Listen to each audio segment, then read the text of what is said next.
Alô amigos da TV Banqueta, estamos de volta com mais uma edição do Conexão Leão, programa que vai ao ar de forma inédita todos os domingos através do canal 6 da NET, claro, aqui para toda a região de Nova Lima, Raposos e Rio Acima. Você pode assistir o programa também acessando o site da tvbanqueta.com.br e posteriormente você pode assistir o programa pelo YouTube, canal do YouTube, conectando Conexão Leão TV Banqueta. O Conexão Leão tem a parceria gostosa e agradável da Casa Estrela, 80 anos de existência e a loja de toda a família novalimense. E essa semana o Conexão Leão vai falar sobre a engenharia civil, sobre essa profissão respeitada em todo o mundo, profissão importantíssima na vida de todos nós. E para falar disso, nós trouxemos aqui 3 autoridades no assunto. Então aqui 3 novalimenses do maior quilate da profissão de engenheiros civis. Do meu lado aqui, nosso querido Paulo Pires, figura respeitadíssima no meio aí da engenharia a nível de Brasil. Do lado dele, nosso querido Elcio Barbosa, também uma figura muito conhecida na nossa cidade, também igualmente muito respeitado, que vai contar sua longa história, sua carreira brilhante de engenheiro civil. E na ponta esquerda, nosso queridíssimo João Bosco Pessoa, também um engenheiro qualificadíssimo, também vencedor na sua profissão e novalimense, né? Já foi até presidente do nosso Vila Nova aí, e deu a honra, os 3 deram a honra de participar do Conexão Leão. Vou começar com o Paulo Pires, 3 anos depois, foi a estreia do nosso Conexão Leão. Paulo Pires está dando a honra novamente aqui no Conexão. Prazer em ter você, Paulo. Prazer é todo meu, Zé Raimundo. E muito importante eu estar aqui nesse espaço físico, porque aqui, esse bairro Jardim América, foi a minha primeira obra na cidade de Nova Lima, nos anos 1970. Eu era estagiário de engenharia e eu trabalhei aqui na construção do bairro, não só da abertura das vias públicas, mas como também das casas. Então eu me sinto muito à vontade de estar aqui. Eu gosto de falar Jardim América, a turma fala BNH, mas é o Jardim América. O certo é Jardim América. Isso me traz, assim, ótimas lembranças. E é muito bom a gente voltar ao passado. E é um prazer estar aqui com vocês. Muito bem, Paulo. Nós vamos falar bastante aí sobre a engenharia civil no todo, a evolução dessa profissão, a importância do engenheiro civil na vida de todos nós. Durante o programa nós vamos ter essa oportunidade. Dr. Elcio Barbosa, também figura famosa há muito tempo, no Conexão Leão estava te perseguindo para poder trazer aqui no programa e agora tivemos essa oportunidade. Grande honra, grande prazer ter você aqui no Conexão. Prazer é meu, né? E sobretudo de participar dessa mesa em companhia de pessoas tão caras e grandes expoentes na engenharia aqui da cidade, especialmente da cidade, isso aqui é importante. E vamos aí tratar dos assuntos que a gente tem alguma coisa para participar, né? Para compartilhar com os ouvintes. Muito prazer. Vamos sim, doutor. Muito obrigado pela sua presença também. Meu querido João Bosco Pessoa, já tivemos a oportunidade de entrevistá-lo em outras situações e outras épocas, mas agora, como engenheiro civil, vencedor, grande honra, grande prazer ter você aqui no Conexão. O prazer é meu também, né, Zé? E nessa mesa aqui, te agradecer muito por me colocar aqui nessa mesa. Na verdade, eu gostaria, inclusive, assim, de fazer uma homenagem a meu pai aqui nesse momento, porque meu pai é um funcionário público, um comerciante simples e com 12 filhos para criar, né? E o objetivo dele era a educação. E ele dizia sempre para a gente que a educação vai mudar a sua vida. Então, na hora que você me convida e me coloca numa mesa, onde é que eu tenho o Elcio Barbosa do meu lado, Paulo Pires, eu fico muito lisonjeado com isso, até emocionado, e tentar aí passar para o povo um pouquinho que a gente adquiriu de conhecimento com essa profissão de engenheiro civil. Seu pai era o senhor? José Olímpio Pessoa. José Olímpio Pessoa. José Olímpio Pessoa, Não tivemos o prazer de conhecer, mas com certeza uma grande figura, uma grande família, né? E assim, uma pessoa que teve 12 filhos e conseguiu estudar todo mundo, numa época bem remota, né, não é fácil, né? Então, assim, as minhas honras hoje vai para ele. Muito bem, João. Rapidamente, vamos voltar aqui para o Paulo Pires, vou pedir que cada um conte um pouquinho, pinceladamente, um pouco do seu currículo. Paulo Pires, sem querer adivinhar a sua idade, e não estamos querendo isso não, mas quanto tempo de profissão já? O ano de formatura foi 1972, nós estamos caminhando para 50 anos, quer dizer, 48 anos. E mais 3 anos de estágio, então já tem mais de 50. E firme até hoje, né, Paulo? Graças a Deus, até hoje. Trabalho diuturnamente, no momento desenvolvendo obras somente aqui em Nova Lima. A maioria delas tem um contrato lá no Itabirito, em fase de acabamento, de término. E estamos aí com saúde, graças a Deus, e trabalhando na nossa terra. Aposentadoria nem pensar. Por enquanto não penso não. Enquanto eu tiver saúde, disposição, eu quero trabalhar. Muito bem, Paulo. Deus te abençoe aí para que você continue trabalhando por muito tempo ainda. E continue a nos premiar com essa competência toda, né? O Elcio Barbosa, e você? É mais ou menos aí da turma do Paulo Pires. Tem mais ou menos essa bodas de ouro, né? Já de profissão. É verdade. De fato. Eu sou formado na UFMG em 1970, então isso significa que esse ano eu e meus colegas de então nós estamos completando a nossa bodas, adquirindo 50 anos, né? A nossa bodas de ouro, né? 50 anos de profissão. E eu praticamente durante quase a totalidade desse tempo de exercício da profissão, eu trabalhei aqui na mineração. Hoje Anglo Gold, né? O Anglo Gold Achante. E antes mineração Mover. E além sempre exercendo, embora empresa de mineração, no ramo da engenharia civil. Né? Correto. E fora isso ainda tive muita participação em obras de construção.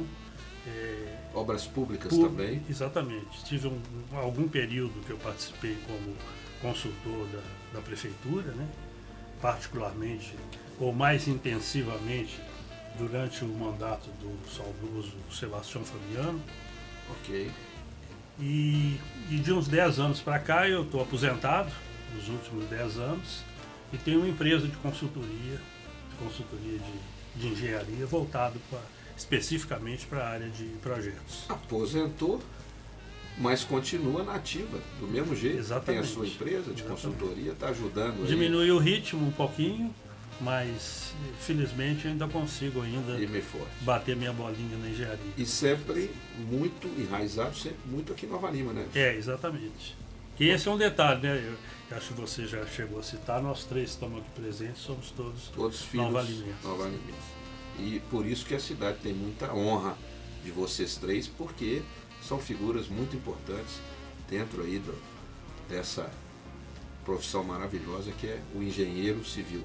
João Bosco Pessoa, também filho da terra, já contou aí com emoção essa oportunidade que teve de estudar, se formar um grande profissional do ramo. Você, João, quanto tempo tem já de estrada aí? De engenheiro, eu sou o caçulinha da turma, eu sou da turma de 97, eu tenho 22 anos de profissão de engenheiro. Mas eu formei antes no curso técnico de edificações na Escola Técnica Federal, né? E fui trabalhar depois disso, né? Para poder arrumar dinheiro para fazer engenharia, né? Então, 22 anos de engenheiro, mas pode pôr mais uns 10 anos aí na área de construção civil. Então, estão 32 anos na área de construção civil. João também sempre atuando mais em Nova Lima, né? Sempre mais em Nova Lima. Eu trabalho também com obra pública, igual o Paulo trabalha, né? E o Elcio também.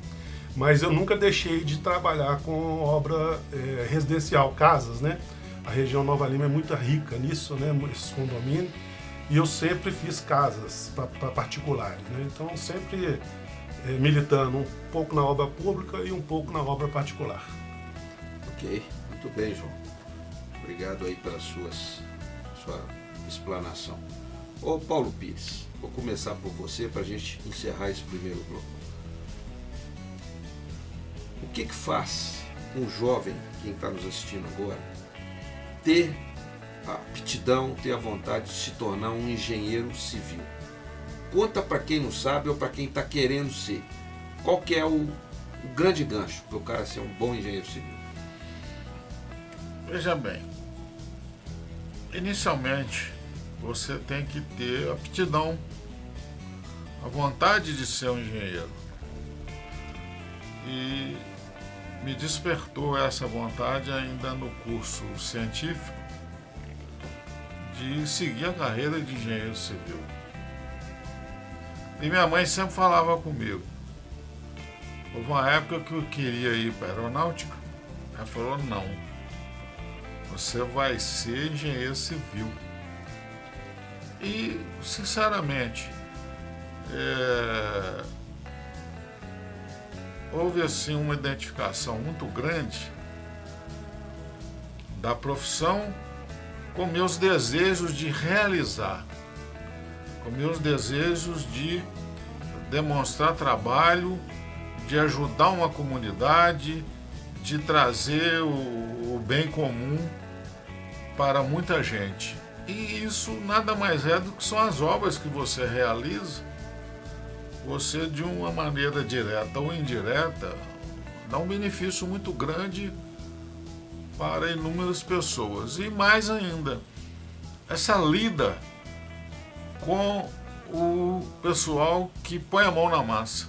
Isso para mim sempre foi muito importante e sempre houve um respeito mútuo entre nós e uma identificação. Então, sinceramente, se eu tivesse que escolher hoje, eu votaria ser engenheiro civil. Tudo bem, Paulo. Importantíssimo que você falou, a importância do engenheiro civil para a vida das pessoas no geral, para as obras públicas que vocês realizam, vocês três, e as particulares, como diz o João Bosco, é uma realização para uma pessoa, para um pai de família, construir uma casa, construir a sua casa, enfim, vocês participam diretamente da vida de todos nós. Então, parabéns a todos vocês. Ô Elcio Barbosa, completando o que disse o Paulo Pires, o sujeito que não tem muita facilidade com matemática e cálculos não pode ser um bom engenheiro. Não pode nem estudar engenharia. Pode? Estou falando bobagem. Não, eu acho que é um exagero essa expressão, né? Porque na realidade você tem, eu diria assim, se você for enveredar pelo ramo da engenharia que trata com elaboração de projeto, aí sim talvez você precise de um embasamento teórico e a matemática ou as disciplinas derivadas dela, né? Participam com intensidade. Okay. Aí sim você teria necessidade de ter uma natural tendência ou gosto para matemática. Mas, fora isso, eu acho que cabe, mesmo as pessoas que não tenham essa aptidão mais intensiva, ainda cabe, se tiver uma dosagem de doação, de criatividade, né? Okay. Para participar dos desafios que a engenharia traz para ele. Eu acho que não é um diria assim, resumindo, não é um condicionante para gostar de matemática, né? Exatamente, eu acho que não. Ô João, para a gente encerrar esse bloco, a responsabilidade do engenheiro civil, até onde que ela vai? A gente sabe que é grande, mas fala aí para mim, para a gente, para quem está nos assistindo, qual que é esse grau de responsabilidade, vocês que são profissionais do maior gabarito, como é que é? Como é que é essa responsabilidade, até onde que ela pesa para você profissional? A responsabilidade, a gente é ligado a um conselho, né, que é o CREA, né, e lá a gente responde por tudo de bom ou de ruim que a gente fizer, né. No caso da obra pública, por exemplo, se a gente não tem credenciamento perante ao CREA para poder participar da obra pública, você não pode nem se habilitar, né, no processo licitatório. Mas eu acho que a grande responsabilidade do engenheiro é da formação mesmo, né? Você está ciente da sua capacidade, né? Consciente do que você está executando, né?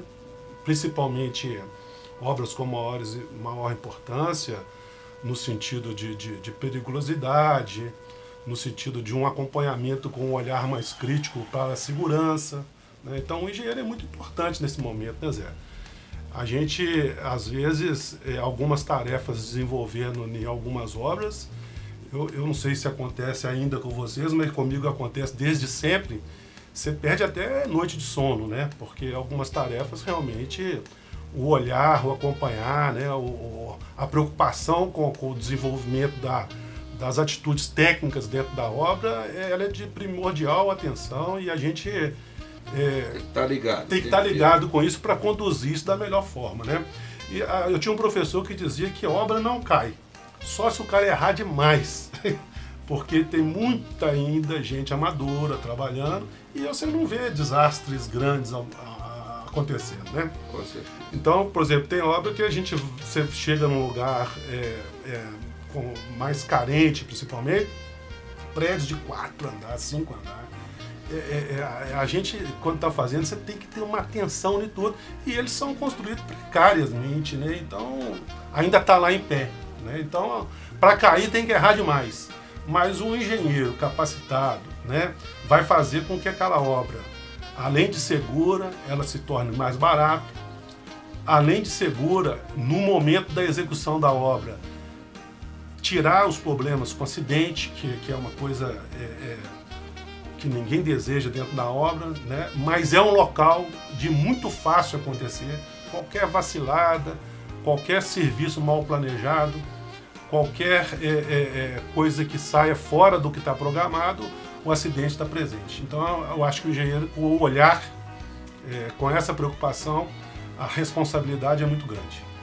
Muito bem, João. Obrigado aí pela sua colocação. Os três estão aqui elegantemente bem vestidos. E os três são clientes da nossa querida Casa Estrela, né? Casa Estrela, o Elcio me falou ali nos bastidores, que hoje teve o prazer, né, a oportunidade de conhecer novas instalações da Casa Estrela.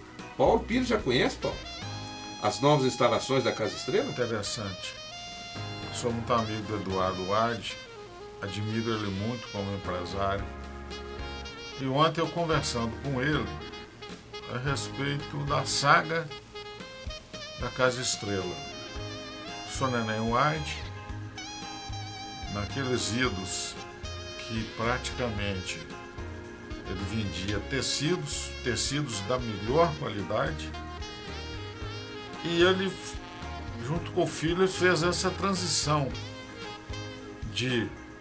porque hoje nós não temos costureira mais, de passar para a venda de tecido para a roupa confecção pronta. Exatamente. Então, Eduardo é assim um exemplo de uma dedicação e de uma transferência de aptidão de pai para filho. Ele está conseguindo isso também para o casal de filhos que ele tem uma moça e tem um rapaz. E muito interessante, com a mesma simpatia que tinha o Sr. Neném Wade. Com certeza. Um homem assim de uma educação e de um relacionamento humano muito grande. Então a Casa Estrela, eu digo que a Casa Estrela é um patrimônio de Nova Lima. Falou tudo, viu? É nosso patrimônio. Então eu admiro muito, e principalmente agora, ele criou uma novidade. Quem que imaginava que da antiga instalação do Banco Real você sairia lá na Avenida Rio Branco? Ninguém. Aquilo foi uma surpresa, né? Essa loja de departamento que ele fez, um desafio da engenharia, sem alarde nenhum, de repente sai lá na avenida. Com estacionamento próprio. Exatamente. Então ele merece, Eduardo Wade merece tudo isso que está se passando com ele e com a empresa dele. Tudo bem, Paulo. E o nosso Eduardo Wade e o João Bosco Pessoa está ali, ele que é extremamente cuidadoso, né, João? O vestuário da família, está sempre prestigiando a Casa Estrela, ô João. Porque tem roupa masculina, feminina, infantil, calçados também, tanto masculino quanto feminino e infantil, e cama, mesa e banho, João. Sem dúvida. É uma casa que recebe gente muito bem lá. Tem os vendedores antigos ali que já sabem quando a gente chega. A gente sempre é muito bem tratado. E eu não me furto de passar lá de vez em quando e resolver meus problemas com roupa, lá com os funcionários do Eduardo. Não. Muito bem. Casa Estrela, a casa da família, a loja da família Nova Limiers, como diz o Paulo Pires. E a turma ajuda no merchandising aqui. Não tem cachê, né, gente? Mas ajuda, todos três. Daqui a pouco tem o segundo bloco do Conexão União. Vai!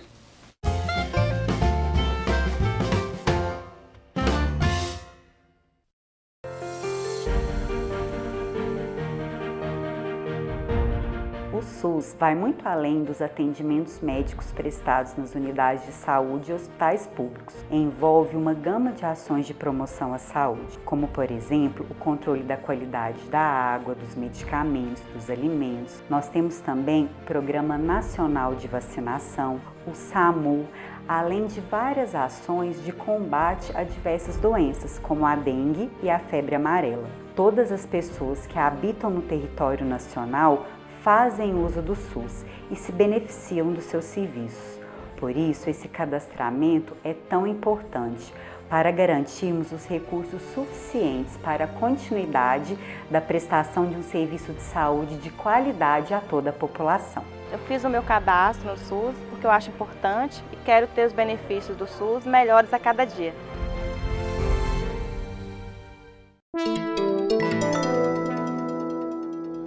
Eu sou uma pessoa muito alegre, muito espontânea, sou uma pessoa muito pra cima.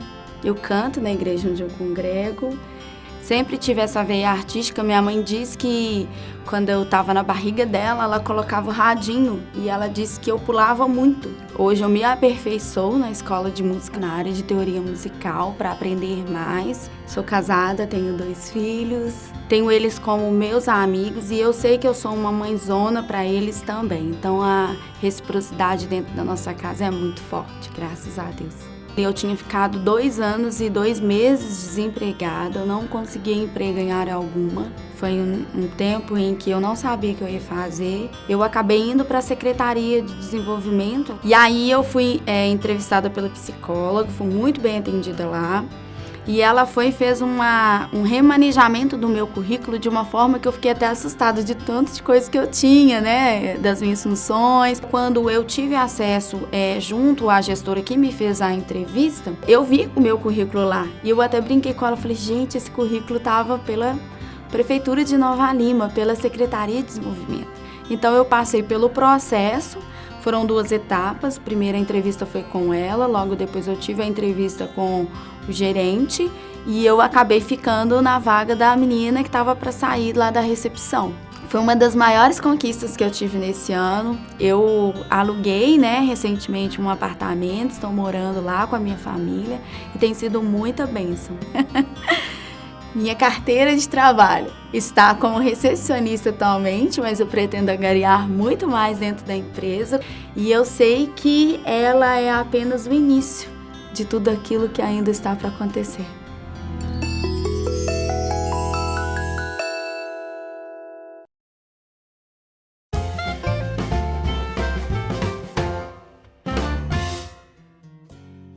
Estamos de volta com o segundo bloco do Conexão Leão. Essa semana com um papo muito interessante, muito rico em termos de informação, porque estamos falando da engenharia civil no seu todo. E para isso, trouxemos aqui os melhores profissionais de Nova Lima, conhecidíssimos e respeitadíssimos. Vou começar de novo com o Paulo Pires, que está aqui do meu lado. O grande salto da engenharia civil no Brasil foi lá nas décadas de 60, 70 e um pouquinho de 80, Paulo, é isso mesmo? Que foram as obras de Itaipu, Ponte Rio-Niterói e outras, Furnas. Na verdade, a engenharia brasileira nunca deveu nada a nenhum país. E nós sempre tivemos aqui grandes professores, grandes profissionais da engenharia, e com a necessidade de grandes obras em nosso país, eles praticamente mostraram toda essa capacidade que eles tinham de execução. Por exemplo, a Ponte Rio-Niterói, a hidrelétrica de Itaipu, que é a maior do mundo. Então, a rodovia dos imigrantes no estado de São Paulo é uma sequência de viadutos e túneis. Então, a capacidade dos profissionais brasileiros, e temos de dizer o seguinte, que todas essas obras foram genuinamente projetos brasileiros, de profissionais brasileiros e execução de empresas brasileiras. Então, foi uma época que havia um grande investimento público em execução de obras, acompanhando o desenvolvimento e a necessidade de crescimento, e que já nos anos 80, 90 diminuiu em muito esse investimento. É importante frisar que o nosso país ainda precisa de muitas obras, de muita execução de obras, para se dizer o seguinte: não, o país está bem dotado. Mas a qualidade da engenharia brasileira, ela é indubitável e inquestionável. Ok, e a gente faz uma pequena parcela disso, e eu sinto orgulho da engenharia brasileira. Boa, Paulo. Isso é importante o que você disse, e nós compactuamos totalmente com essa sua posição. Elcio Barbosa, que o Paulo Pires falou, é isso mesmo? O que aconteceu naquelas décadas, aquelas obras, todas essas grandes obras, Itaipu, ele citou, o maior do mundo, até hoje são importantes para o Brasil? A gente pode até chegar a dizer que nós aqui, né, de modo geral, fomos agraciados por viver um momento de explosão da engenharia, no sentido de todas essas citações que foram colocadas aqui pelo meu colega, que de repente, a partir de um determinado momento, houve uma estagnação. Isso é independente do viés político, que nem vamos entrar nisso, mas evidentemente que a década de 80 até meados de 90, ela produziu muito em termos de engenharia, e a gente poderia citar muitas outras coisas mais. Ok. Basta dizer agora que nós temos um bom técnico, né, à frente da área de infraestrutura do governo federal, e o quanto ele já pôde ser produzido nesse período, e está aí sendo divulgado agora, né? E é uma parte, quer dizer, o país ainda cabe isso, e cabe muito mais do que isso, né? Do que está sendo produzido agora, como uma volta daqueles tempos áureos que foram as décadas de 70 e 80. Feliz quem pôde participar daquele período, e e nossos augúrios de que no futuro, desde agora, a gente possa repetir esses tempos Esse período, áureos, esse né? tempo bom. Que é o que o Paulo falou, né? Exatamente. Que o país ainda necessita de muito mais coisas, de muito mais obras, para poder chegar no patamar de cima lá dos países desenvolvidos mesmo, né? Perfeitamente. Dos maiores países aí do mundo. Ô João, pegando essa carona do Paulo Pires e do Elcio Barbosa, teve uma época aí nesse período, talvez, que foi citado, de uns tempos para cá, teve uma época que o engenheiro, ser engenheiro era o sonho de qualquer garoto que estava estudando, porque o engenheiro ganhava muito dinheiro, ganhava muito bem. E teve uma época que foi uma baixa dessa profissão. Não quero fazer engenharia não, porque o engenheiro trabalha muito, mas ganha muito pouco. Isso mudou, já voltou, a coisa já estagnou, e o bom profissional, ele é bem remunerado, como em qualquer profissão, e as dificuldades são para todos nós, né? Mas e aí? Como é que você equipara a engenharia de ontem à engenharia de hoje? O que você me diz aí? A gente tem uma profissão que ela é cíclica, né? Principalmente os bons momentos do país refletem muito na profissão da gente, né? Então a gente costuma dizer que é uma curva, né? Às vezes está embaixo, às vezes vai para cima e vai desenvolvendo de acordo com a capacidade do país. Eu acredito que o engenheiro tem muitas outras possibilidades de exercer a profissão também, né? O engenheiro sempre é um bom administrador, né? A gente vê muito engenheiro professor, né? Então tem muita área, a engenharia é muito ampla, né?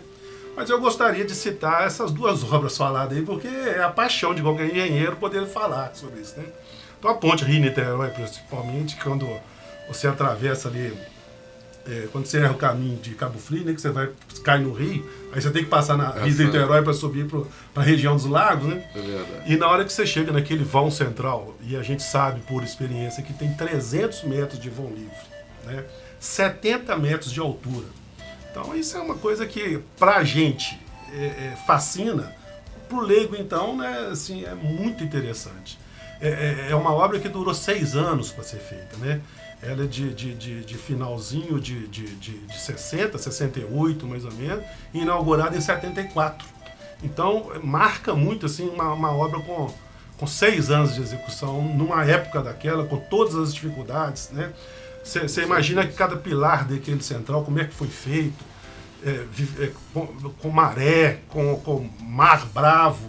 Você imagina fazer escavação naquilo, para criar estrutura firme, para poder descarregar aqueles pesos. Então é uma obra super complexa, né? E como o Paulo falou, desenvolvida projeto, desenvolvida execução, fiscalização, toda por brasileiros. Te falo mais, quem não é do ramo e leigo como eu e a maioria dos nossos telespectadores, ficam abismados como é que vocês, engenheiros, conseguiram fazer uma obra daquela.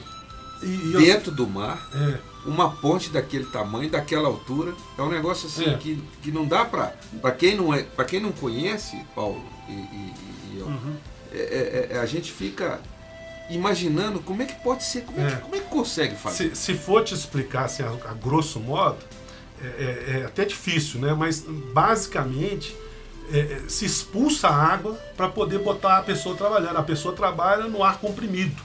Né? Hoje tem outros equipamentos, na época era assim, né? Hoje tem outros equipamentos, mas é basicamente isso. Você expulsa a água com ar comprimido para você chegar no solo para escavar. Né? Mas voltando às grandes obras, dar uma pincelada também, porque o tempo é curto, mas Itaipu, que eu fui recentemente, eu não conheci Itaipu, e na época de escola eu tinha um professor que tinha trabalhado na Itaipu e era a paixão dele, Itaipu. E uma das coisas pro nosso telespectador de casa, né, é que o concreto, ao reagir quimicamente, que é o cimento, ele reage quimicamente para endurecer o concreto, a grosso modo falando. E nessa reação química, ele libera calor, né? Hoje nós temos os aditivos, né, que combatem isso tranquilamente. Mas esse calor, ele cria fissuras no concreto, que é prejudicial ao concreto. Então Itaipu tinha grandes volumes de concreto. E nesses grandes volumes de concreto, se combatia o calor com gelo. Então Itaipu tinha uma fábrica de gelo, olha que legal. Então quando você vai lá fazer a visita, eles mostram o local. Então se produzia gelo, que em tese também já era água para o concreto, que é um dos agregados na execução do concreto, né? O concreto é água, cimento, agregado graúdo, né, que é brita, e o agregado miúdo, que é areia. Nessa massa de bolo se gerava calor, e eles combatiam isso com gelo, em grandes volumes de concreto. Então, a história é maravilhosa, quer dizer, o engenheiro produzindo solução dentro do que estava fazendo. Eu também pego a carona com o Paulo, né, que no nosso país ainda tem muita coisa a ser feita, né? Numa viagem recente também a Israel, é um país pequeno, combalido com guerra, mas você viaja de uma cidade para outra em Israel e é uma estrada perfeita e a 600 metros linha de trem. Então, assim, nós estamos precisando de fazer rodovia ferroviária no país e a gente não consegue fazer metrô de Belo Horizonte, principalmente, né? Belo Horizonte te fala que você tem um metrô que liga o Barreiro ao Calafate ali, praticamente, né? Hoje ainda vai ali até perto da rodoviária, né? Mas nós não temos nada. E em Israel você tem uma estrada potente a 600 metros da estrada rodoviária, a estrada ferroviária. Então a gente precisa de muita coisa. E é uma das coisas que vai, no sentido positivo, alavancar o progresso do país, né? Então a gente escuta isso muito tempo e fica na expectativa disso acontecer. Que no dia que nós tivermos isso no Brasil, né, boas formas de transitar entre o país, nós estaremos no prometido Brasil que todo mundo quer, um Brasil grande, evoluído, que engenheiro ganha bem, que jornalista ganha bem, que todo mundo, professor ganha bem, que é a principal cadeia, né, que é a principal cadeia da formação, né? Então nós precisamos disso, de estrutura, e o país não tem essa estrutura, né? A parte de estrada no nosso país é uma piada, né? Algumas estradas e a maioria a fazer, né? A verdade é essa. Aí é uma área que eu posso falar um pouco de cadeira, que eu vivo mais na estrada do que aqui em Nova Lima, viu, Paulo? E eu sofro bastante aí com as estradas, apesar de adorar. E só para a gente fechar esse bloco, aí vai uma colocação que o João fez, que eu acho que é importante. Nós estamos atrasados em ferrovia, Paulo. Esse Brasil enorme, esse país continental do jeito que é, que falta que faz para nós essas ferrovias, que eu, na minha época de menino, viajava daqui para o Rio de Janeiro, no Vera Cruz. E viajava para Montes Claros de trem, o trem dos baianos, e era uma maravilha. E aí, Paulo, o que você me diz a esse respeito? Olha, a ferrovia, ela tem algumas características importantíssimas que precisam de ser observadas para que haja viabilidade econômica. A ferrovia, basicamente, após formado, eu trabalhei 6 anos na construção de uma ferrovia que ligava a refinaria de Paulínia ao Planalto Central, onde levava a gasolina e o combustível para o presidente da República. A ferrovia exige grandes volumes de tonelagem. Então aquela história da ferrovia para ligar uma cidadezinha na outra, transportando meia dúzia de saco de feijão, meia dúzia de passageiro, isso é altamente deficitário. Okay. Então nós temos ferrovias hoje no país que são exemplos para o mundo inteiro. A Estrada de Ferro Vitória-Minas, uma pista dupla que liga o coração de Minas ao porto de Vitória. Nós temos também a Estrada de Ferro Carajás, que é outro exemplo de viabilidade econômica sem maiores comentários, tá certo? Então não é simplesmente falar assim, preciso fazer ferrovia. Vamos ver o custo disso. Agora, nas cidades, O transporte de massa, ele realmente hoje não existe outro transporte de massa com viabilidade econômica que não seja metrô de superfície ou em túneis, como existe nas grandes cidades brasileiras, São Paulo, Rio de Janeiro. E o nosso caso aqui, eu trabalhei no metrô de Belo Horizonte de 1974, 1980, por aí, 1980. E nada mais é do que um submetrô de superfície. Hoje ele liga o Vilarinho. A Zona Norte ao Vilarinho ao Eldorado. Eldorado. Precisa urgentemente de chegar no Barreiro. Tá fácil, é de superfície, está lá a faixa ferroviária para a passagem dele, falta recurso. E a linha subterrânea, que é uma linha que é o sonho do miolo ali da Lagoinha ligando Savassi. É uma obra caríssima, são túneis profundos e que isso talvez essa geração nossa não vá ver.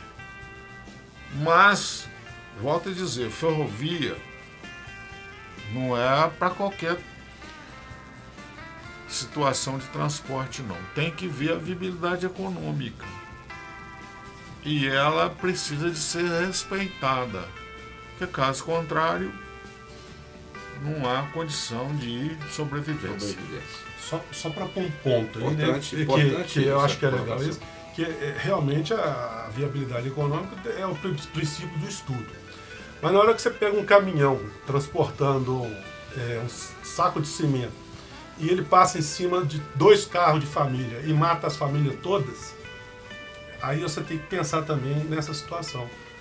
Onde que se você tivesse a rodovia, a ferrovia, você tiraria o transporte de caminhão das estradas. Você liberaria a estrada para outro tipo de atividade, não essa de transporte de material. Então são pontos de vista diferentes, mas que dá para o pessoal de casa pensar um pouco mais sobre isso. Com certeza, né, Elcio Barbosa? É essa que é a nossa função aqui, mostrar para quem está nos assistindo a importância de cada situação, conforme colocou o Paulo, conforme está colocando o João Bosco. O que você tem, para a gente encerrar esse segundo bloco, ô Elcio, o que você pode me dizer de ferrovia e de rodovias pelo Brasil? O que está faltando para o Brasil crescer mais aí? Ô Zé Raimundo, depois de tudo que foi dito aqui pelos meus parceiros aqui, eu não tenho muito a acrescentar não, sendo muito direto, entendeu? Eu acho que a questão é essa mesmo. Existe uma carência, isso é fato, mas há que, em primeiro lugar de tudo, passar por aquela etapa que todo processo de engenharia deve passar, que é o estudo de viabilidade, né? Em cada caso, não existe uma receita de bolo, em cada caso, em cada situação, dependendo do congestionamento da região, uma opção pode ser melhor que a outra e vice-versa, dependendo da situação. Eu acho que tudo, a chave do problema é a viabilidade. Exatamente. Muito bem, todos três foram importantíssimos aí para o telespectador que está nos assistindo entender um pouquinho mais como é que funciona, né? Porque aquilo que o Paulo falou, muitas vezes a gente acha, eu, por exemplo, sou um saudosista eterno, achava bonito andar de trem, passear de trem, mas eu não sei como é que funciona a coisa na realidade. Então, é importante, por isso, o Conexão Leão, para a gente poder esclarecer muita coisa. Só posso ainda acrescentar? Claro.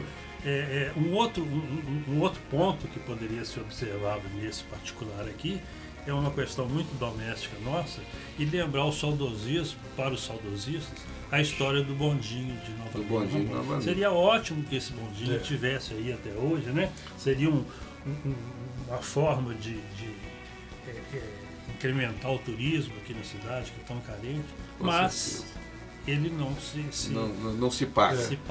Dessa forma saudosista, tem lá em Diamantina e Tiradentes, né? Tiradentes, São Lourenço que é caro, e mesmo assim a Vale ainda banca parte do custo, né, Paulo? Então não consegue viabilizar.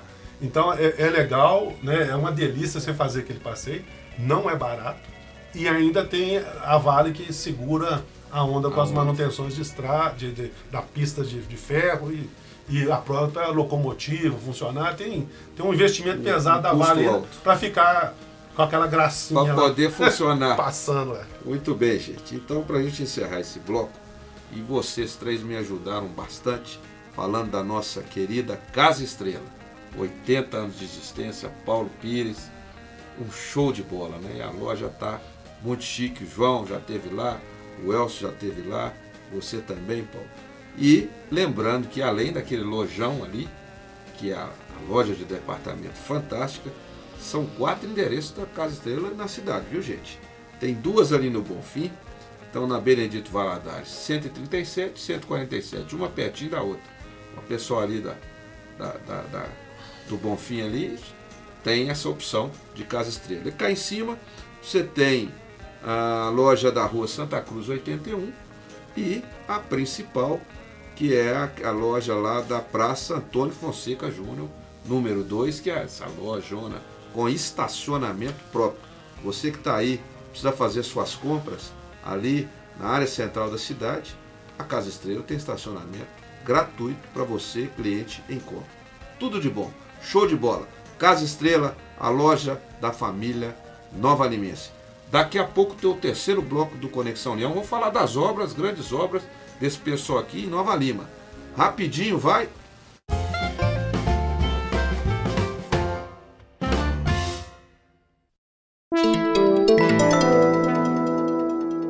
O meu nome é Helena de Oliveira, filha de Sebastião de Oliveira. Minha mãe teve 18 filhos. Eu moro em Nova Lima há 73 anos. Nova Lima para mim é tudo. Tudo, tudo, tudo, tudo. Lugar onde meus filhos estudaram, lugar que eu estudei, me formei, fiz o curso normal, fui professora durante 23 anos e meio, me aposentei em 99, com problema de coluna. Quando foi em 2003, o meu marido adoeceu. Faleceu agora em 2018, tem 1 ano e 7 meses. Eu senti muito essa perda dele. Com muito custo, eu falei, minha irmã me convidou, ela teve um problema sério de saúde, e eu vendo a minha irmã naquela situação, ela me chamou, falou, vamos fazer uma academia. Com essa academia, que é pertinho de casa, eu ainda tive o privilégio de ser perto lá de casa, juntei com minha irmã e com a vizinha e fui fazer ginástica. Encontrei um instrutor excelente, expliquei minha história toda para ele teve a paciência de me escutar e falou comigo quais os exercícios que eu teria que fazer, porque eu não podia fazer exercício muito forte, porque pesado, porque cada coluna. Comecei a fazer e fiquei habituada a fazer exercício, não quero parar mais não. E a gente sente melhor. Eu passo a dormir direito, eu não andava direito por causa do joelho, agora estou descendo o morro sem segurar na parede. A prefeitura tem preocupado demais com a população. Através da prefeitura, a gente tem obtido, assim, coisas que a gente não imaginava de a gente obter. Então, isso aí, esse projeto apareceu na hora certa para nós. A academia ao ar livre é muito importante. Importante para todos. Eu estou convidando minhas outras amigas para fazer. Você está fazendo academia? Eu falei, ao ar livre. Primeira pergunta, quanto você está pagando? Eu falei, não estou pagando nada. Está tudo de graça para mim. Todos precisam de uma academia. E eu sei que Nova Lima inteira tem uma academia. Se for preciso, até uma para cada um.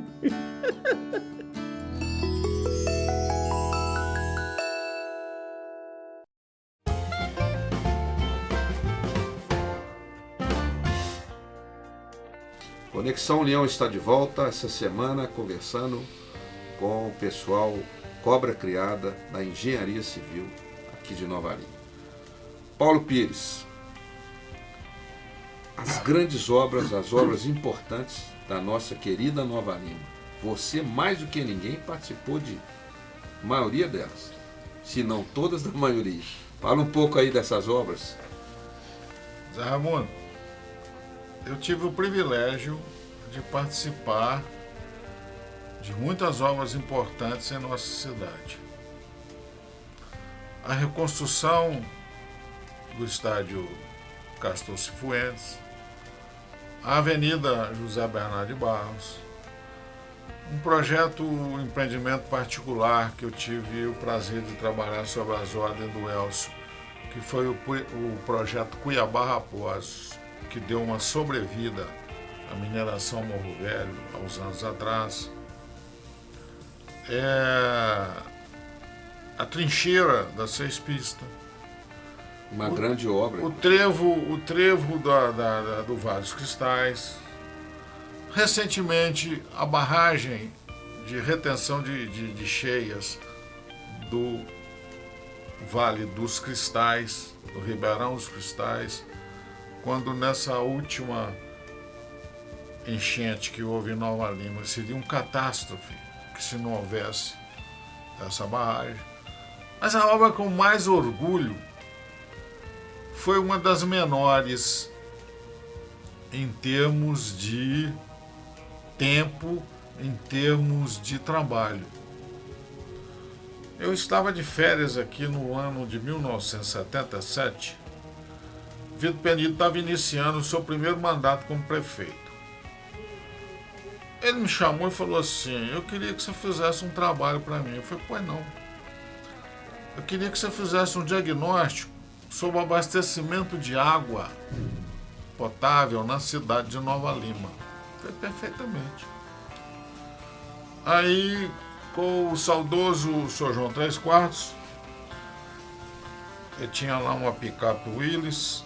Nós pegamos essa picape Willys, colocamos uns tambores e saímos medindo vazão dos poços artesianos de Nova Lima. Nova Lima tinha 3 sistemas de abastecimento de água. Poço artesiano, uma água da Sanusa, que era uma estação de tratamento particular da Morro Velho, e as águas que vinham numa banqueta, entravam num tubo e falava que aquilo era água potável. Água da bica, famosa água da bica. Isso tinha Cubango, tinha parte de Regrande, e esse problema é sério. Fizemos esse diagnóstico com os postos artesianos. Chegamos à seguinte conclusão: Vitor, o que você gasta com os 3 vigias do posto artesiano, mais energia elétrica, compra água mineral, dá para o povo, ficar mais barato. Porque Nova Lima tem uma característica: as vazões dos postos artesianos são muito pequenas. Por exemplo, 7 Lagoas tem posto artesiano de 100 mil litros por hora. Okay. Nova Lima, quando tem um posto excepcional, é 3.500 por hora. Bom, aí então qual que é a solução? Eu procurei uma firma especializada chamada Sanitec e eles fizeram um diagnóstico.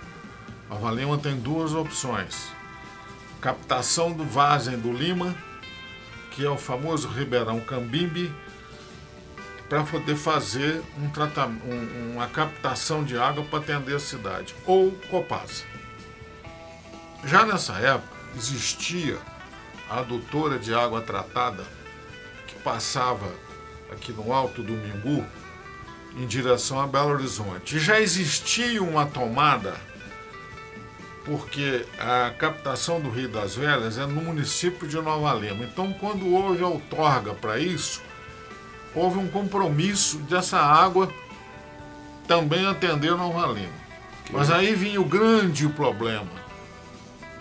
Qual o prefeito que ia ter peito de colocar Copasa na cidade?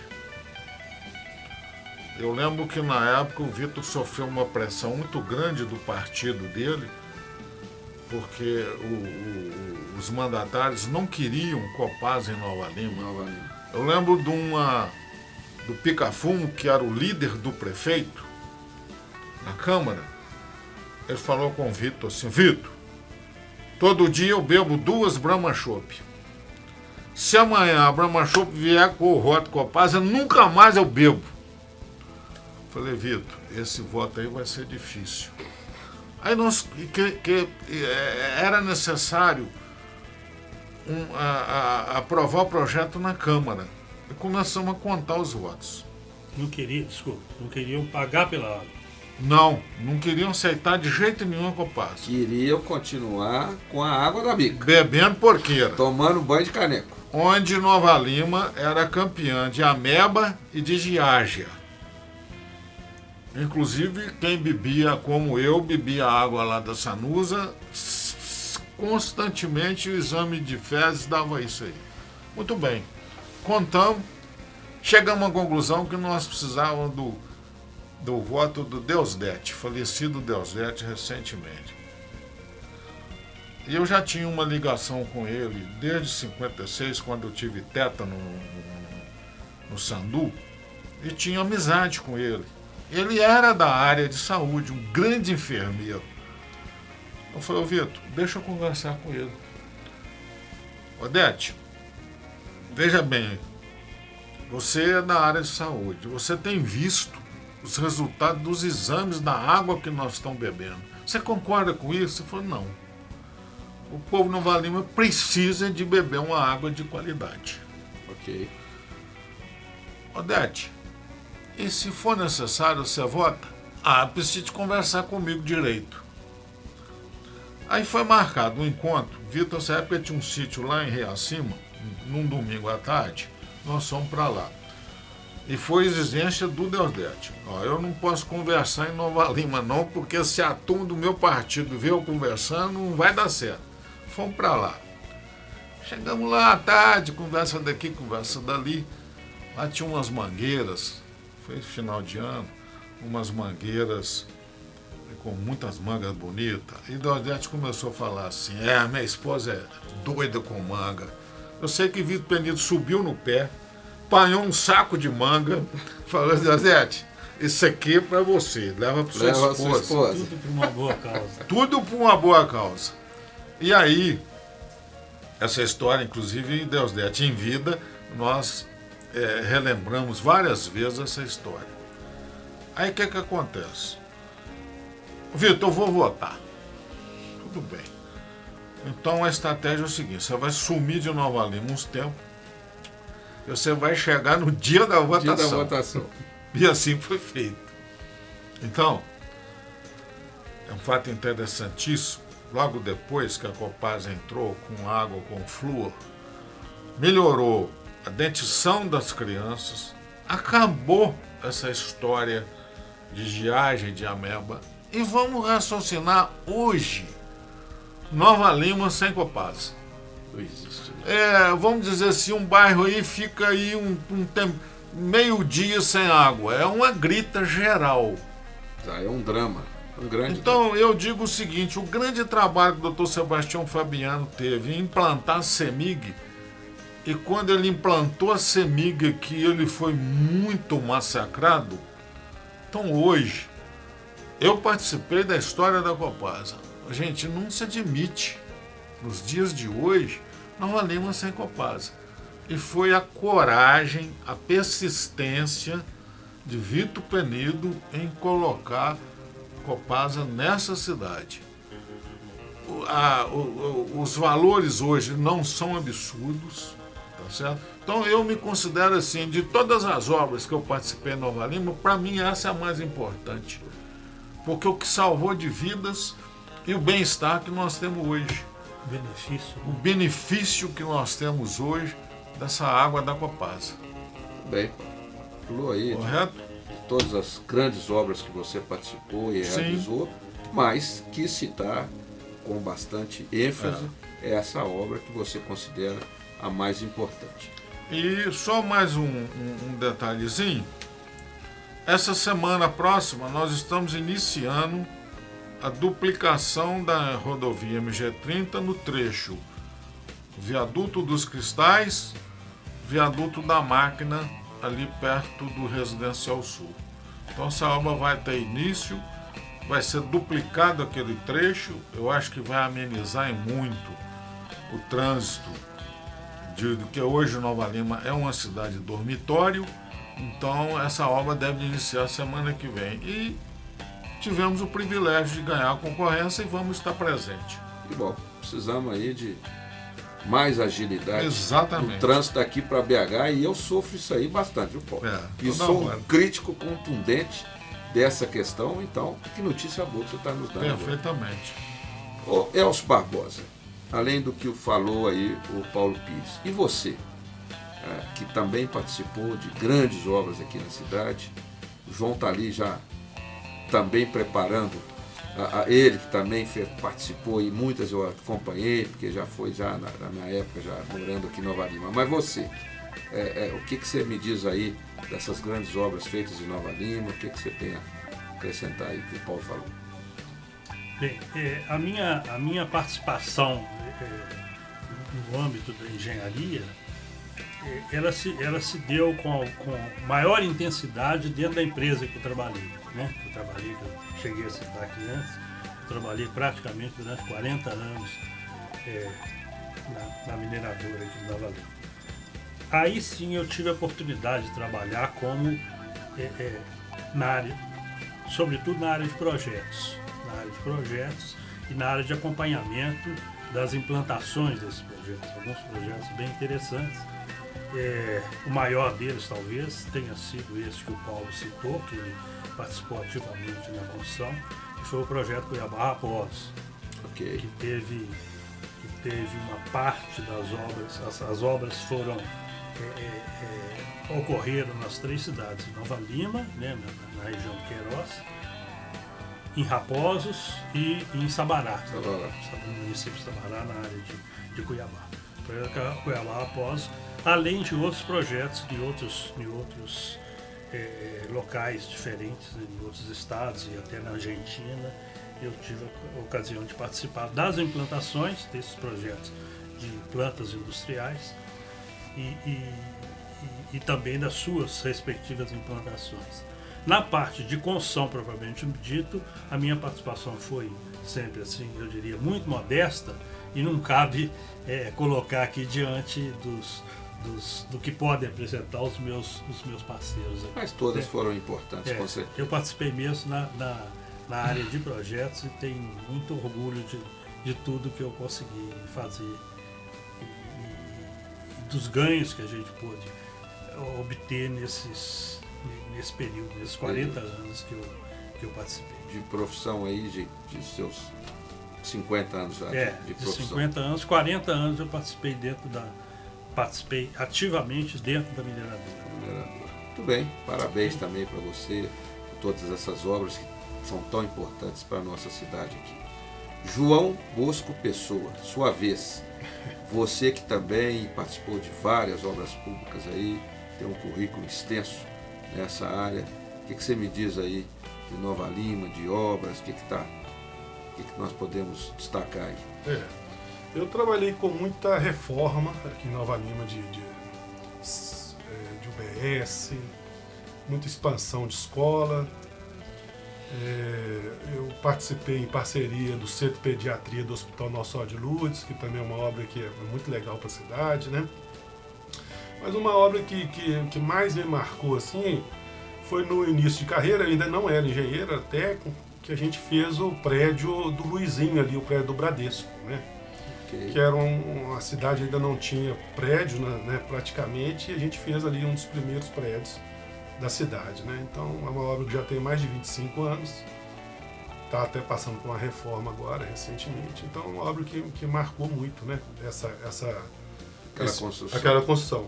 Mas a obra pública tem um quê diferente, né? Assim, uma ferramenta para o município, ela é muito importante e ela sendo executada a contento, sendo entregue no prazo certo, isso o munícipe tira muito proveito disso, né?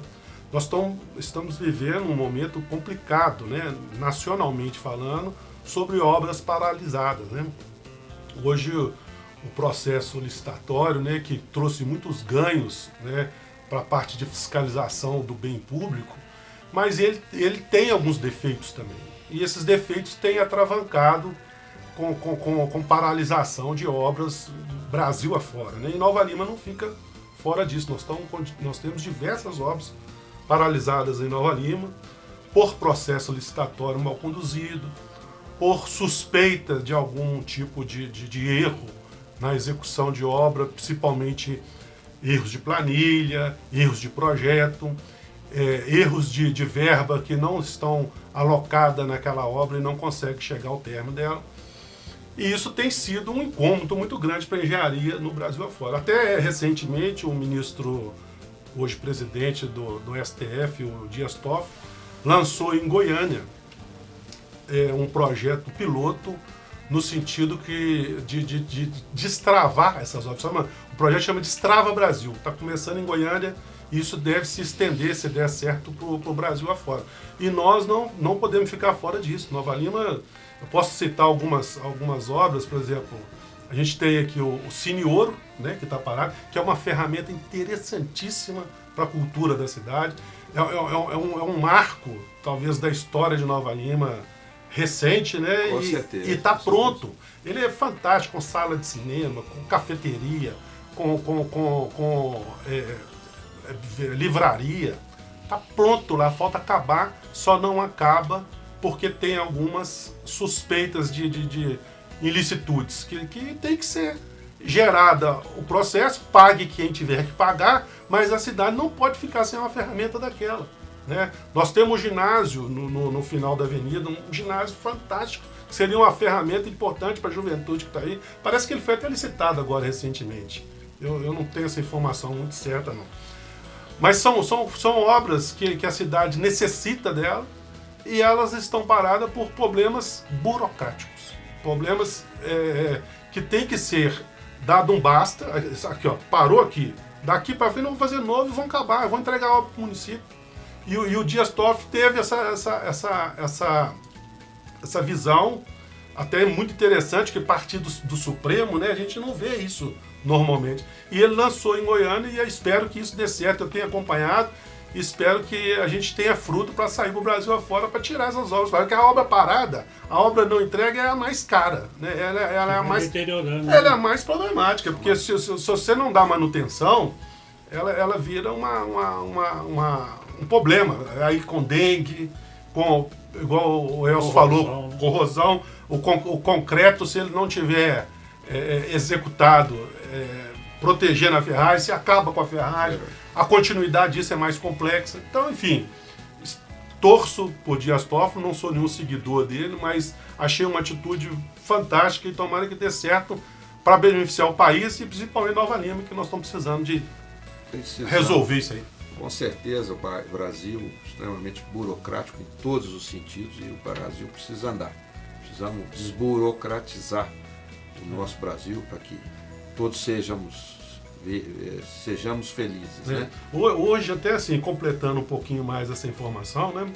Hoje a obra é muito vigiada. Né? Hoje a obra pública ela é muito fiscalizada. Nós temos um sistema que chama Geobras, né?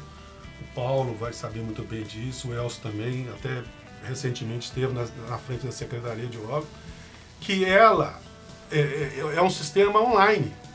Você faz medição e ela parte do processo de medição para a prefeitura já registrado e aquilo nunca mais se perde. Então a evolução da obra, por exemplo, o cara fiscaliza via satélite. Se o empreiteiro botou lá, fez o telhado, o fiscal passou, eles tiram uma foto de satélite e falam que lá não tem telhado, não, essa medição tá parada. E isso aconteceu em algumas obras. Então por quê? Alguém errou, não vai entregar a obra? Tem que fazer um marco zero, né? Cumprir a legislação civil, criminal, o que for, para quem errou, e continuar, porque a obra parada ela é danosa. Né? Com certeza. O município paga duas vezes, pelo problema e por não estar usando aquela ferramenta. Né? Verdade. Muito bem. Perfeito. Essa turma é uma turma muito qualificada e o nosso tempo acabou estourando. Então, nós vamos emendar esse terceiro bloco com o quarto bloco. Né? Vou começar pelo Elcio Barbosa, tem ali uma informação importante. Vamos começar com as mensagens e a despedida de cada um, porque infelizmente nós tínhamos que ter mais 2 programas desses para a gente poder falar um pouquinho mais dessa profissão maravilhosa. Vou começar com você, Elcio. Sua mensagem, eu acho que você quer passar aí uma mensagem importante, olhando para aquela câmera Não, ok. Isso aqui basicamente eu tenho utilizado dessa imagem aqui, né? Que é a visão como eu tenho hoje, depois de tanto tempo do exercício da profissão, que eu tenho para levar aos leigos como eu entendo a profissão e como ela deve como ela é exercida e como ela se situa no cenário geral. Ok. Eu entendo da seguinte forma, não sei se está dando para ver bem aqui, Dá para pegar e lá? que eu chamaria aqui como título Base para a Qualidade e Segurança de um Produto da Engenharia. Porque na realidade a engenharia, e isso o leigo às vezes não percebe com bastante... Está dando para ver? Se você quiser levanta, por favor. Se você quiser dar não sei se dá para dar um zoom aqui. Acho que se chegar um pouquinho para frente é melhor, Elcio. Aí. A engenharia, como a gente percebe, como eu percebo, ela gera uma série de produtos diferentes, né? Podem ser estruturas, estrutura é a mais comum, né? São as edificações, são as pontes que nós falamos, as estradas, seja quais forem. Okay. São os sistemas, quando integra essas estruturas dentro de um contexto maior de um projeto, e as instalações, né? Instalações de qualquer ordem. Então, e várias outras, né? E esse tipo e esses produtos, para você trabalhando em qualquer desses segmentos aí, para que isso tenha sucesso, e aí que está a imagem que eu queria deixar claro, é que é necessário, eu faço isso uma analogia com esse banquinho de 3 pés, de 3 patas aí, que quase todo mundo tem em casa, né, em algum lugar. Ele está sustentado, essa estrutura, ou estrutura, o sistema, enfim, o produto, ele está sustentado sobre três sustentáculos, 3 pés, 3 apoios muito importantes. O primeiro deles é o projeto, né, que significa que aquilo ali tem que nascer a partir de um projeto bem concebido, bem estudado, passado por um estudo de viabilidade que direcionou que aquilo ali deverá ser daquela forma e atendendo todos os gabaritos, todas as exigências de segurança, de qualidade, enfim. A outra perna da segurança desse sistema seria a etapa de construção e implantação, que é o segmento que, aliás, a gente mais falou aqui hoje, né, a respeito, que é aquela que aparece mais para o público externo. É a forma como aquele projeto vai ser implementado e deverá ser ou construído ou implementado, e que ele venha a ser totalmente fiel às prescrições do projeto, né, para que ele tenha sucesso. E finalmente a manutenção ou operação desse sistema ou dessa estrutura mesmo, que muitas vezes ele passa meio que despercebido, sobretudo quando se trata de uma estrutura de engenharia, uma ponte, esses dias tem sido muito falado, comentado aqui em Nova Lima sobre a estrutura do Bicame, né, que está há muitos anos sem ter manutenção. Quer dizer, uma estrutura de engenharia, qualquer que seja ela carece de uma manutenção. Okay. E o que é mais importante, que esses três apoios, esses 3 estágios daquela estrutura, daquele sistema, enfim, daquele produto, eles têm que estar intimamente interligados entre si. São essas barras de interligação, porque se não houvesse isso, esse banquinho iria cair, né? Isso significa que o projeto ou ainda que a construção tem que ser totalmente fiel ao projeto, tem que entender o projeto, as intenções do projeto e obedecer fielmente, e assim como a manutenção e assim por diante. Então isso é que eu gostaria de colocar como sendo uma mensagem da forma como eu percebo a engenharia e que para atingir os seus objetivos, e todos esses aspectos têm que estarem permanentemente sendo atendidos. Muito bem, Elcio. Muito importante para o nosso telespectador, para quem está nos assistindo. Você deu aí uma aula para as pessoas leigas entenderem um pouco mais o que é essa profissão maravilhosa. Sua despedida, a câmera é toda sua, olhando para aquela câmera, um abraço para quem você quiser e a sua mensagem para quem está nos assistindo. Elcio, Minha? a sua. Bom, eu tenho que agradecer a oportunidade de falar aqui junto de pessoas que me são particularmente caras, que estão aqui ao meu lado, e deixar um voto de confiança de que a nossa engenharia, não só no nosso mundo particular aqui, que é a nossa cidade, como no país todo, ele tem dado passos visíveis de uma recuperação que a gente almeja e que a gente tem capacidade de atingir, né? Muito obrigado pela oportunidade. Obrigado você, Elcio Barbosa, grande figura. Muito importante sua participação aqui no Conexão Leão. Obrigado pela sua participação mais uma vez. João Bosco Pessoa, Câmara é toda sua para sua despedida, para sua mensagem para quem está te assistindo agora. Sim, Zé, da mesma forma, agradecer a participação, né, esse convite, e um momento assim, muito agradável também exercendo a profissão nossa aqui, né, e conversar com o Elcio, com o Paulo, sempre é um prazer e não deixa de ser como não foi aqui agora, foi muito proveitoso. Um abraço tem que ser para os filhos, né, e para a senhora lá em casa, porque senão, se não fazer um abraço... bicho pega. O casal de gêmeos que eu tenho, né, que é a Ana Laura e o José Olímpio Pessoa Neto, estão aí na batalha esse ano, que vão fazer o Enem no final do ano. A Ana Laura quer ser enfermeira e o José Olímpio quer ser médico. Então eles estão no caminho aí, estão correndo atrás. A Joana, que é a mais velha, já está no 5º período de Direito. Graças a Deus ninguém seguiu o pai. Graças a Deus em termos, né? Porque a profissão da gente é muito doída, né? E a gente, até por ter a experiência, ver o filho começando do início ali mesmo, embrionário mesmo, a gente sabe o que vai passar, então a gente fica muito sofrido com isso. Então, cada um seguiu um caminho diferente e eu rezo que eles tenham sucesso na profissão deles. E a Ana Cristina, minha esposa também, que me tolera esse tempo todo, um abraço e um beijo para ela e um abraço para todos de casa. Isso aí, João Bosco Pessoa, muito obrigado também pela sua brilhante participação. Sempre uma honra falar com você e um prazer enorme ter você no Conexão Leão pela primeira vez. Nosso querido primeiro participante do Conexão Leão, Paulo Pires do Couto, é isso? Paulo Roberto Pires do Couto, esqueci do Roberto. Sim. Grande figura, grande profissional da área, sua presença foi importantíssima, sacrificou um pouco do seu tempo precioso para poder participar aqui do Conexão, até um pouco baleado hoje, mas não faltou.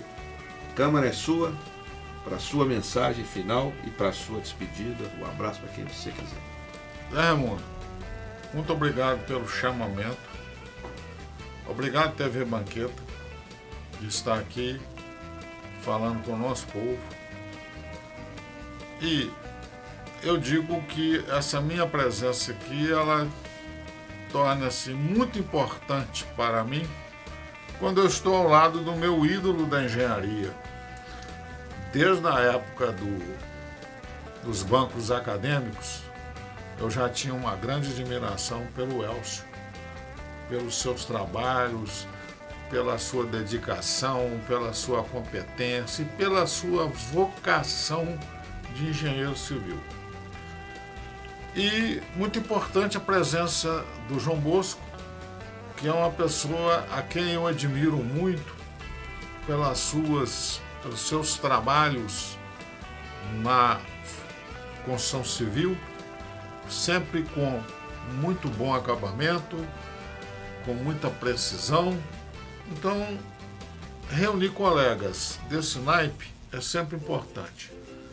E muito mais importante está aqui sob o patrocínio da Casa Estrela, esse amigo nosso que é um baluarte do comércio em Nova Lima, empregador de mais de 80 pessoas daqui de nossa cidade e uma pessoa que tem uma dedicação assim muito grande por onde ele começou, que é o comércio. Ele me disse ontem: Paulo, eu não posso abandonar isso. Eu tenho essa equipe de 80 funcionários E eu tenho que continuar. E ele está conseguindo transmitir isso para os seus filhos. Então, Zé Raimundo, prazer grande estar com você. Prazer é nosso. E estaremos sempre à sua disposição. Muito obrigado você, Paulo. Prazer é sempre nosso estar com você mais uma vez aqui no Conexão Leão. Vamos ter outras oportunidades. João Bosco, Elcio Barbosa. Sei que ficou muita coisa para trás para poder falar. O assunto é enorme, tem muita coisa, tem muita história. E a engenharia civil é uma profissão riquíssima em todos os seus valores. Então a gente, com certeza, o Conexão Leão vai trazer novamente vocês para uma conversa mais longa. Por hoje, estamos encerrando essa edição do Conexão Leão, agradecendo mais uma vez a Casa Estrela, a loja mais companheira do povo novalimense. Agradecer ao Gessé, Jorginho, Alessandro, a equipe toda da TV Banqueta e principalmente a você, telespectador querido, que mais uma vez nos acompanha. Grande abraço para todo mundo. Semana que vem tem mais Conexão Leão, se Deus quiser. Até a próxima.